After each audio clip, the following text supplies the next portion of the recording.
morning, folks, and welcome to another great edition of Money Truth Moments with our very own money expert, Judy Copenbarger. How are you, Judy?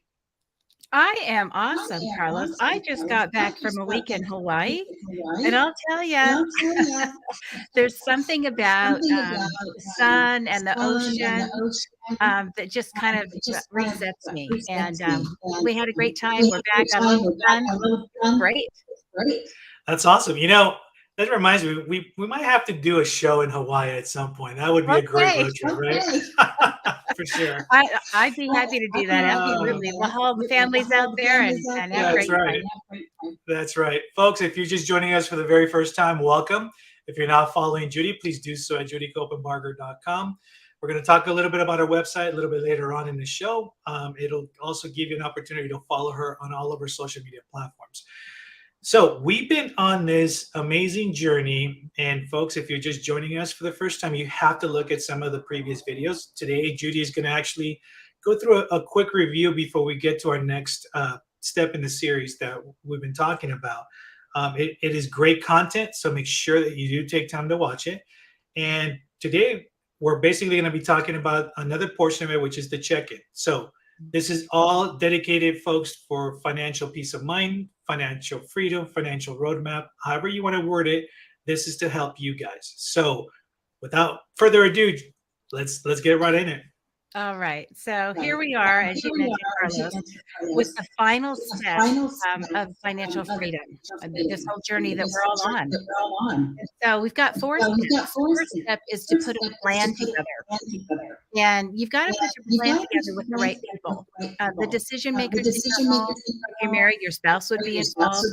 There might be additional family members that are helping you make decisions and are joining you on this journey. So you got to get that plan. It's got to be written and it's got to be finite. It doesn't mean that it's not a movable, shakeable, amendable plan, but you want to have it written and you want to know exactly when it ends and what the result is then. The second thing you got to do is get your team together. You got to get the people.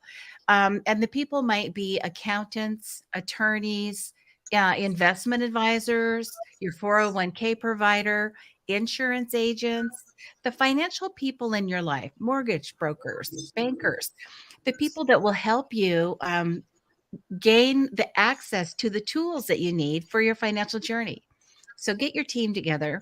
The third part of this 4-part plan is to execute. So you can't just have a plan and look at it and look how pretty it is up on the shelf in its binder, right? You've got to actually execute. And our final step we're going to discuss today is a little bit is the check-in. So once you have a plan, things are going to happen. It's not going to be a straight line when you connect all the dots looking back, right? It's kind of things happen and there are adjustments to make. There are course corrections that will be made along the way. And you want to make sure you do that. So with our analogy of the map, here I am in Southern California. If I was going to go to Seattle, I would just go north for a long time, for a couple of days, right? I'd get on the 5, go north and not deviate. But things happen. On a road trip, you're going to need to go, find a motel. You're going to need to go find something to eat. You're going to need to stop and get gas. And all those things that you need might not be right there on the freeway. There are deviations that happen on a trip like that. And that happens in life. You have things show up. I just was talking to a friend this morning that needs to have the plumber come because the water heater is leaking, right? Those things happen. And so all of a sudden there's an expense that wasn't there before. Well, that's going to impact your plan. Maybe something happens with the car. We need to repair the car, or it's time for a new one. Maybe there's a family emergency and we've got to buy plane tickets to be able to take care of that. Maybe there's something going on with the kids, or there's a special occasion, an anniversary, graduation, a special birthday that requires money to expense for something that wasn't there normally or wasn't there before. So we can plan for a lot of those things, but as we all know, life happens and there are things that show up and it's like there's a price tag associated with this thing that needs to happen. And so the check-in is to make sure that we're getting back on track and we're out that journey. Awesome. So let me go back to something that actually came up.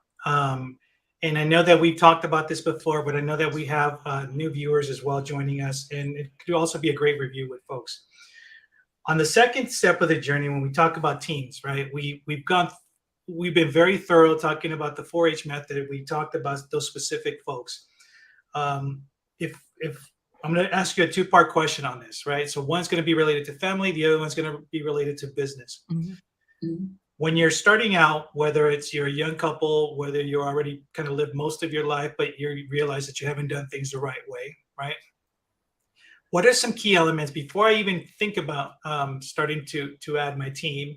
What are some things that I should be jotting down specifically that I should be looking for? For example, right? If I'm starting out as a young couple, or even out of college or out of high school, right?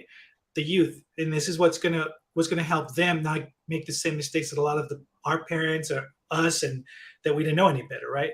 What are some things that they can put in place, or things that they should be asking themselves to get started on that? So let's start with that. Yeah, great question. So in the context of a family, and in particular, a young family, starting out or maybe just beginning their, to grow their family. One thing that I think young couples ought to think about that often is not even on the radar is the insurances, life insurance in particular. And it's cool when you're young and you're healthy. There's no big deal. Premiums are very low compared to 40s, 50s, 60s, year olds premiums. So if you're in your 20s or 30s, they don't really start to go high on premiums until about age 40. And that's just based on the actuarial table. So life insurance is something to think about. Good health insurance. So if you've got a couple that are thinking about having kids, that's an expensive proposition. All the health related things with the pregnancy, but then also with the child's healthcare. Or get multiple children's healthcare. That's something to think about. And often that can be bundled into some benefits at work. If one or other of the spouses, parents, are working with their good benefits, sometimes that's an economical way to go. Get the health insurance at work. So insurances come to mind. Another thing that's often missed is the estate planning part. Because you're not thinking in your 30s, what if something happens to one of us? I mean, that's just not even something you think about. But it does happen. And it's not only a death that could occur when we don't expect it to, but an incapacity. If something happens with our physical body or mentally that we didn't see coming, that big curveball in life that we see happening can financially impact a family and devastate them without some planning. And it doesn't have to be costly. It doesn't have to be time consuming. It just has to be an appropriate portion. So those are the two kind of protective parts that I see young families often overlooking. They're thinking about things like, let's grow our wealth. Let's get an IRA. Let's, open an account and buy some stock, maybe get a rental property. They're thinking about things like that, but they often overlook the kind of defensive or protective parts. What would you say? I'm going to do a follow-up question with that too.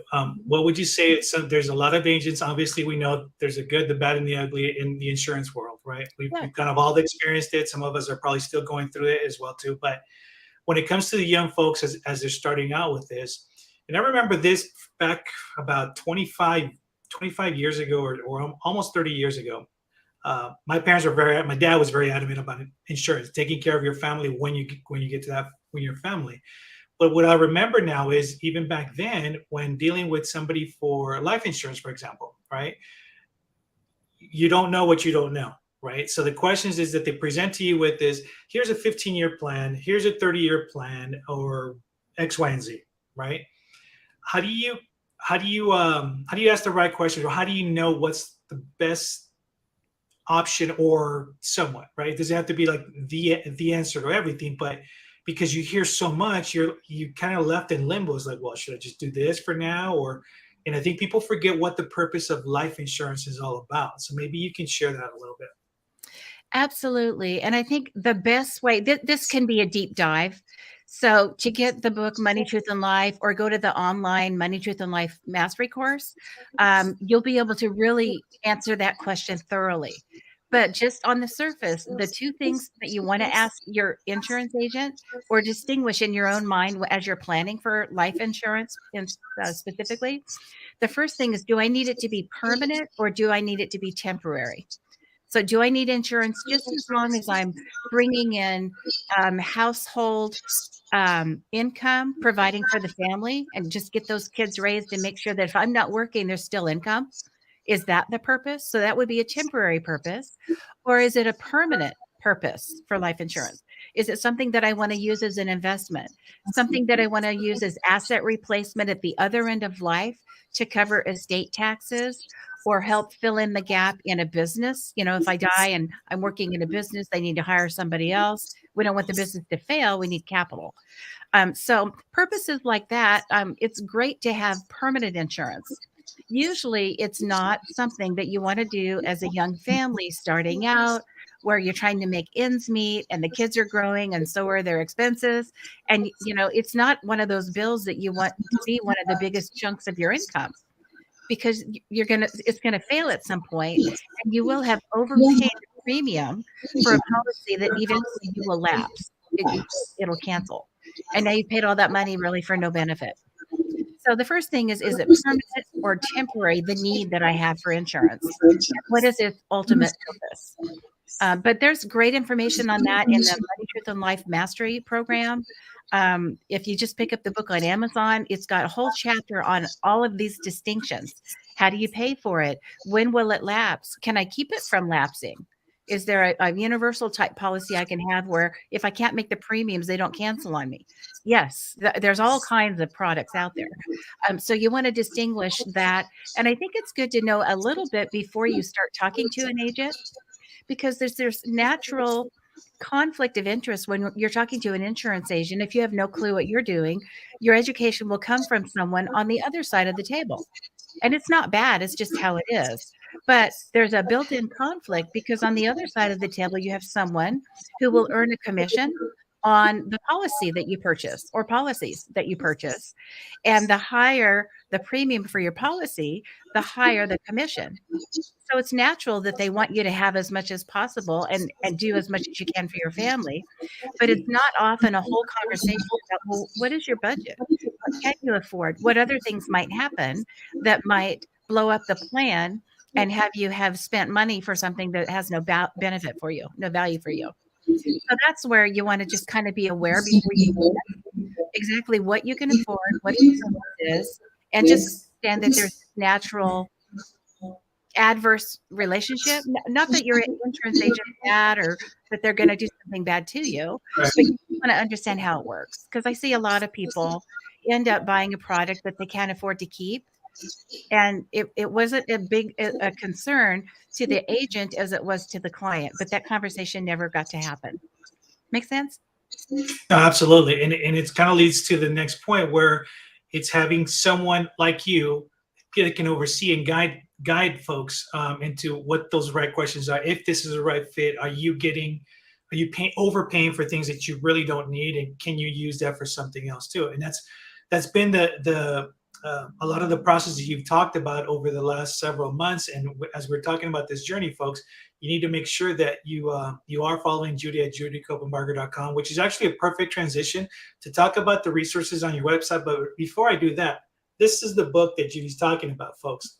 So make sure you guys get it. There's no excuse for you not to get it. Cost-wise, it's as much as a couple cups of coffee, or if you're into the Kindle stuff too, get it. I mean, there's no reason why you can't sit through this, or what we're going to talk about, some of the resources that are on our website.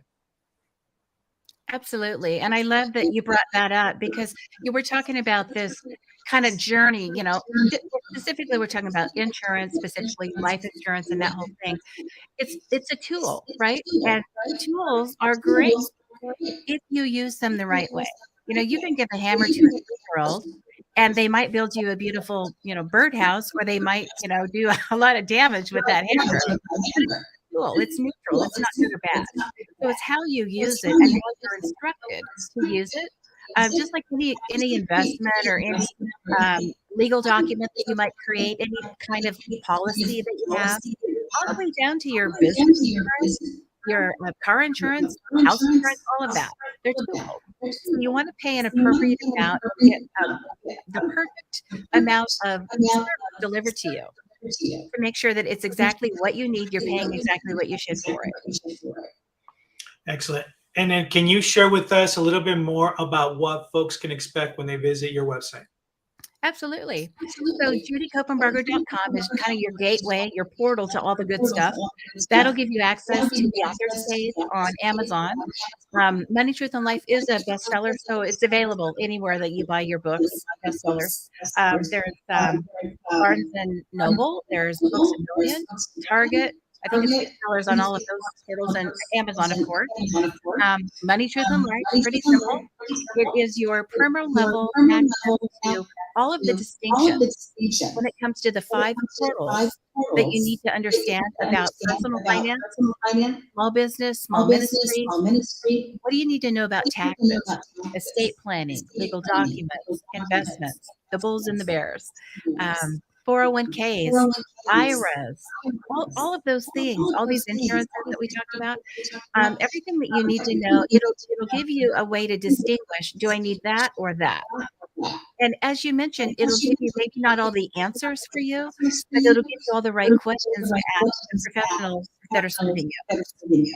So that's all available there in the book. It's also available on that Money, Truth, and Life online mastery program.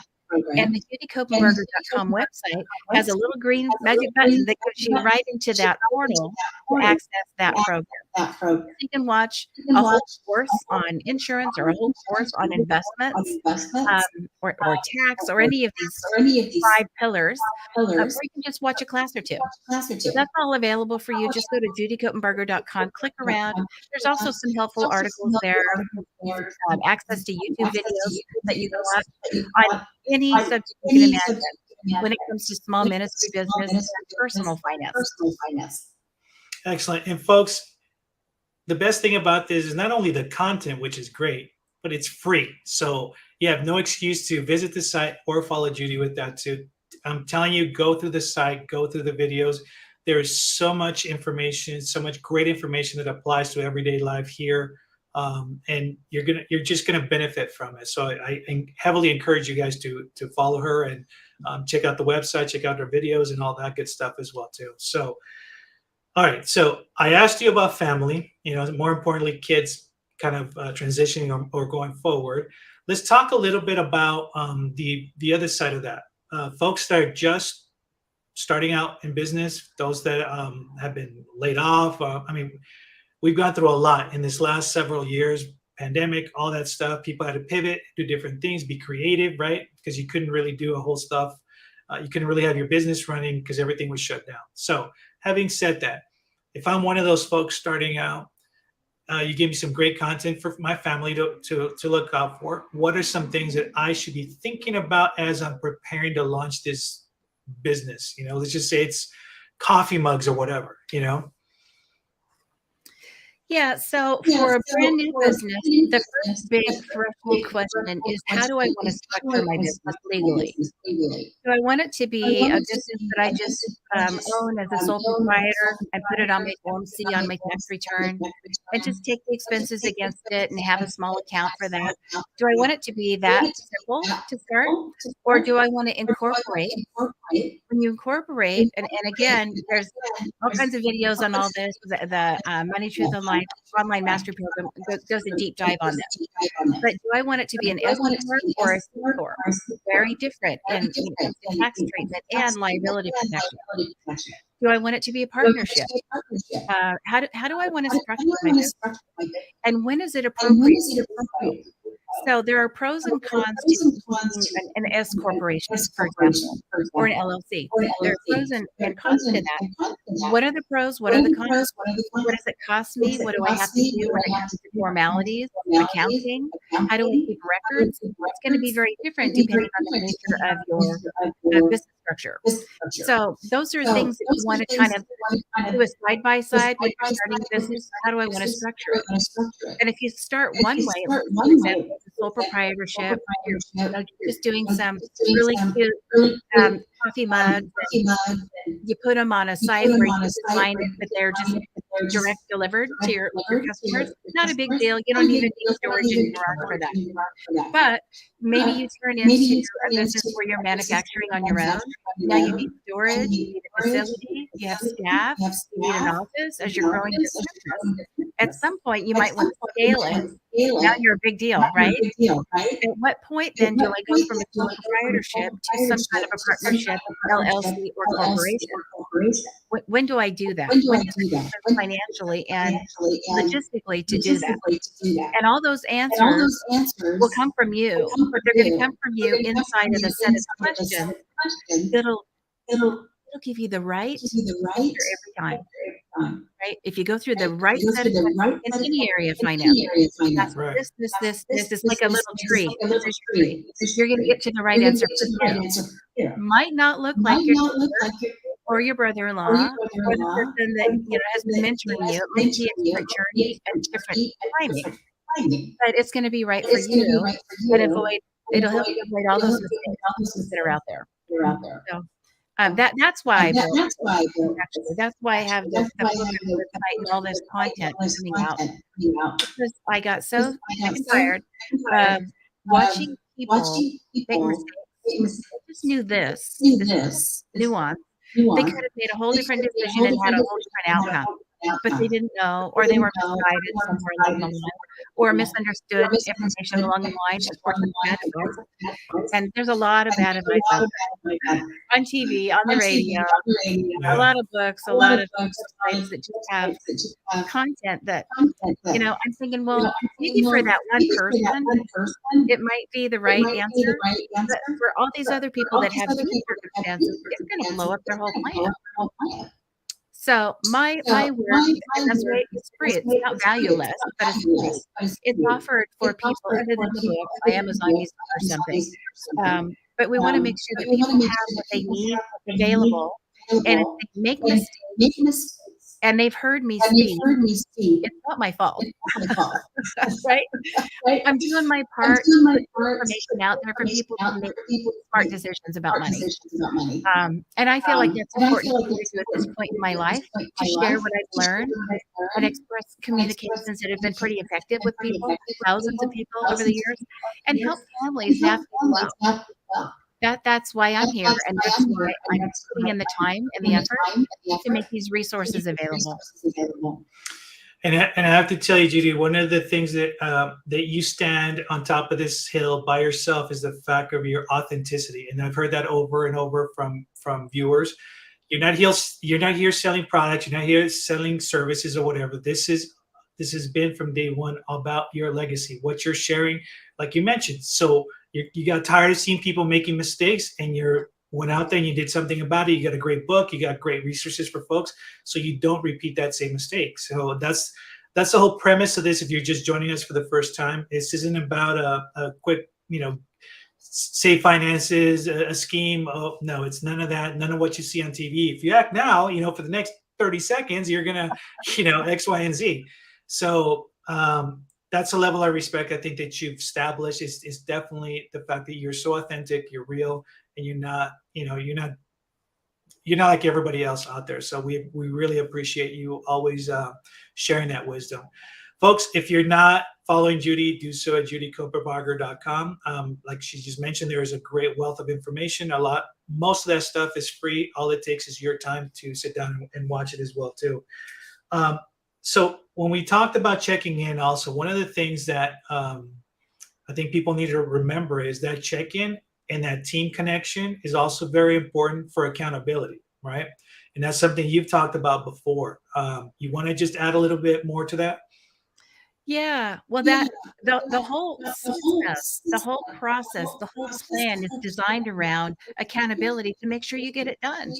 It's just like, even the best football players have coaches, right? They have trainers. Anyone who's good at what they do has someone that's just helping them refine. And when they get off the field, they kick them back in, right? And so you can do that for yourself. And part of that is having the plan that's written involving the people that matter, having your team that has accountability and expertise that you need. It's this whole process. And then you execute. And then today we're talking about the final part, which is checking in. That's the accountability part. That's when you stop at regular intervals and you say, okay, the end of the quarter, the end of the year, tax time, whenever you do it, regular intervals, and you say, how's it going? What do I need to do more or better or different to get a better result, to straighten out the line between the dots on my journey? What can I do to be more efficient, more effective? What can I do? Are there changes I need to make? How's my progress going? Am I on track or am I off track? If I'm off track, what do I need to do to bring it back in? And it might be a financial choice. Maybe I need to add a little to what I'm doing in my 401k at work in terms of contribution. Maybe I need to change the type of insurance I have, either have more or less, or change how I pay for that. Maybe I need to talk to a banker about interest rates. Maybe I need to refi a property that I have mortgaged. Maybe I need to take a HELOC and use that capital to start a business. All of these things, when you look at the big picture, the outcome, which is why we have a written lifetime financial strategy, right? What's the ultimate goal?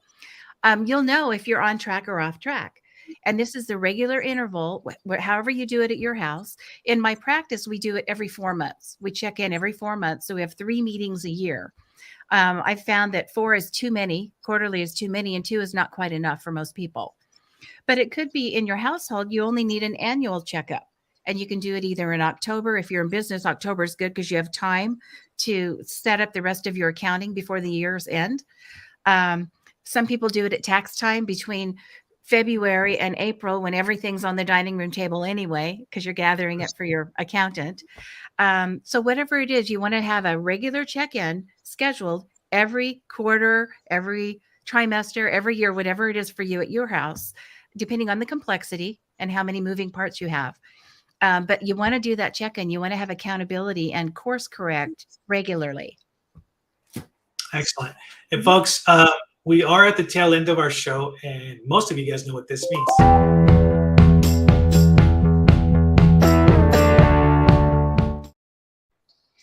It's our challenge time, folks, and this is every Tuesday at the end of our show. Judy always has a fantastic challenge, but it's up to you to make it happen.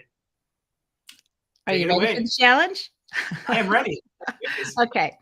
So this really might be a challenge. So for some of you that don't have a written plan yet, maybe you have little parts, maybe you have yellow stickies, if that's your plan, or a couple of conversations you've had. Even if you don't have a formal plan, I want you to do this exercise because it might be very valuable and enlightening for you. And that is to do a course correction sit down meeting. Grab your cup of coffee, your cup of tea, sit down, cup of whatever, and sit down and do the check-in. And even if it's not formal, even if it's not, totally structured yet, this could really help you begin to make that structure.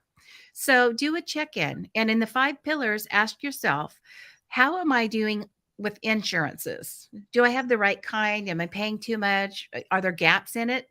How am I doing with taxation? Do I have the right tax preparer? Do I have the accountant that I need or a fractional accountant that I need? Do I have confidence in my tax returns, whether they're business or personal? Do I feel really good about the people that are helping me with the accounting? Or every year it's like, oh, I gotta look. Maybe that's your thing, right? How about the estate planning? Are there gaps there? Are your wills up to date? Your trust? Do you have the right entities? Do you need to talk to somebody about that?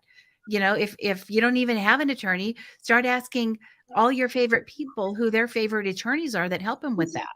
And I like people to avoid online stuff. It's generally going to be boilerplate and there's no accountability with your professionals. So sometimes, if there's no other way to do it, you live totally remotely and you need something right now, you do that. But I always consider that a Band-Aid or a temporary fix. You really want professionals if this is going to be a sustainable plan that you don't have to recover from or mop up because of a mistake. Yeah, so all of these areas, what in your investments, am I doing everything I can with my benefits at work, my 401k, the deferred compensation? Do I need to open an IRA if I'm not employed where they have benefits? So all of these things, your challenge specifically is to get pen and paper and write down where the gaps might be or what you could do better. And just check in with whatever plan you have in place. And even if you haven't made a plan, you have a plan. Your plan is a non-plan, right? You have things that you're doing. If you bundle those all together, maybe they're not working together. But if you bundle them all together, that's your plan. Maybe it's messy. It may look like spaghetti, right? But now you can see the spaghetti and you can start to turn it more into like a waffle, an organized, you know, set of things that you can deal with one square at a time. So that's my challenge for you. Turn the spaghetti into a waffle, write down where the gaps are and what you need to do next. That's your check-in challenge. Folks, you've heard the challenge. Make sure you try and attempt to do this challenge. And if you have any difficulties, please reach out to us. We'll be more than happy to address those concerns. And also, moving forward, if you have different topics that you're experiencing, you want to learn a little bit more about, for Judy to do a deep dive, please make sure that you send us a message. And again, we're here every Tuesday morning at 8 a.m. Replays on Thursdays at 8 p.m. Judy, any last parting words? Yeah, I just mentioned the spaghetti and the waffle. There might be other parts of your life that feel like spaghetti right now. Little extra challenge. What are those spaghetti parts that you'd like to turn into waffles? And maybe ponder that this week. That's my kind of second little challenge for you. I think that could give you a big benefit worth thinking about. And have a great week. All right, Judy, good seeing you. Take care. And then I will see you next week. Take care, folks. Bye-bye.